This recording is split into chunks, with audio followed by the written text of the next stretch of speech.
আমরা আগে ভিডিওতে জানিয়েছি যে কবি সাহিত্যিক অন্নদাশঙ্কর রায় ভারতবর্ষের জন্য একটা রেকর্ড স্থাপন করেছিলেন যে তিনি দ্বিতীয়বার আইসিএস পরীক্ষায় প্রথম স্থান অধিকার করেন, যেটা আজ পর্যন্ত কেউ ব্রেক করতে পারেনি। তখন উনি আইসিএসের পর ওনার প্রশিক্ষণ হয় ইংল্যান্ডে, তিনি ইংল্যান্ডে যান, 2 বছর ওখানে প্রশিক্ষণ নেন। সেই সময় ওনার সঙ্গে এক মার্কিন কন্যার আলাপ হয়।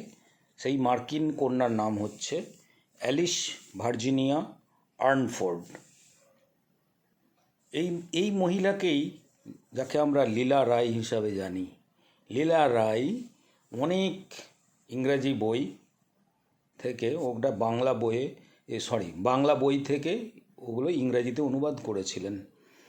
এবং এই বিয়ের পরেই ওনার যে নাম অ্যালিস ভার্জিনিয়া আর্নফোর্ড, সেটা চেঞ্জ হয়ে লীলা রায় হয়। ওনারা ওখানেই বিবাহ বন্ধনে আবদ্ধ হয়েছিলেন। আর ঠিক এই কারণেই কবি সাহিত্যিক শ্রী অন্নদাশঙ্কর রায় তার বিভিন্ন লেখায় ছদ্মনাম লীলাময় এই হিসাবে ব্যবহার করতেন। ধন্যবাদ বন্ধুরা, অনেক অজানা তথ্য আপনাদেরকে আমি জানাতে থাকবো। আপনারা আমার সাথে থাকুন, ভালো থাকুন, সুস্থ থাকুন। Happy mind, happy health.